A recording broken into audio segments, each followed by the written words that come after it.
കർത്താവെ, നിന്റെ ഉന്നതമായ നാമത്തെ സ്വസ്ഥം ചെയ്യുന്നു.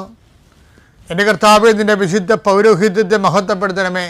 കർത്താവ്, തൊഴിലില്ലാത്തവർക്ക് വേണ്ടിയും തൊഴിൽ നഷ്ടപ്പെടാൻ പോകുന്നവർക്ക് വേണ്ടിയും വിസ പ്രോസസ്സിങ്ങിലിരിക്കുന്നവർക്ക് വേണ്ടിയും വിസ പുതുക്കി കിട്ടാത്തവർക്ക് വേണ്ടിയും പ്രാർത്ഥിക്കുന്ന കർത്താവ്, സ്ഥലം വിറ്റുമാറാനുള്ളവർക്ക് വേണ്ടിയും അതുപോലെ തന്നെ സ്ഥലങ്ങൾ പ്രമാണം ചെയ്യാൻ ഭാഗോടമ്പടി പ്രമാണം ചെയ്യാനും വിൽപ്പത്രങ്ങൾ പ്രമാണം ചെയ്യുന്നതിന് വേണ്ടിയും കർത്താവെ, അത് നടപ്പിൽ വരുന്നതിന് വേണ്ടി പോകുന്ന തടസ്സങ്ങൾക്ക് പരിഹരിക്കപ്പെടുന്നതിന് പ്രമാണ സംബന്ധമായ എല്ലാ തടസ്സങ്ങളും പരിഹരിക്കുന്നതിന് വേണ്ടിയുള്ള നിൻ്റെ യാത്രകൾ, ഗവൺമെൻറ് ഓഫീസുകളിലേക്കുള്ള യാത്രകൾ, ആ വില്ലേജ് ഓഫീസിലേക്കുള്ള യാത്രകൾ, അക്ഷയയിലേക്കുള്ള യാത്രകൾ, ഇങ്ങനെ നിനക്ക് ആവശ്യമായ സർട്ടിഫിക്കറ്റുകൾ നേടിയെടുക്കാൻ വേണ്ടിയുള്ള നിൻ്റെ തത്രപ്പാടുകൾ എല്ലാം നീ അനുഗ്രഹിക്കട്ടെ. ഏതെങ്കിലും നിയമപരമായിട്ട് നിനക്ക് നിൻ്റെ ജീവിതം വീട് വെക്കാൻ പറ്റാതിരിക്കുക, പെരമേയാൻ പറ്റാതിരിക്കുക, അങ്ങനെ എന്തെല്ലാം തടസ്സങ്ങളുണ്ടൊക്കെ ഉണ്ടെങ്കിൽ ഇടയ്ക്ക് നമ്പർ കിട്ടാതിരിക്കുക, അങ്ങനെ എന്താണ് നീ അനുഭവിക്കുന്ന പ്രയാസങ്ങൾ, ചില സാധനങ്ങൾ കയ്യിൽ നിന്ന് പോയിട്ട് കാണാനില്ല, ഇവിടെ വെച്ചെന്നറിയാൻ പാടില്ലാത്ത രീതിയിൽ വിഷമിച്ച് നടക്കുന്ന വ്യക്തിയാകാൻ നീ.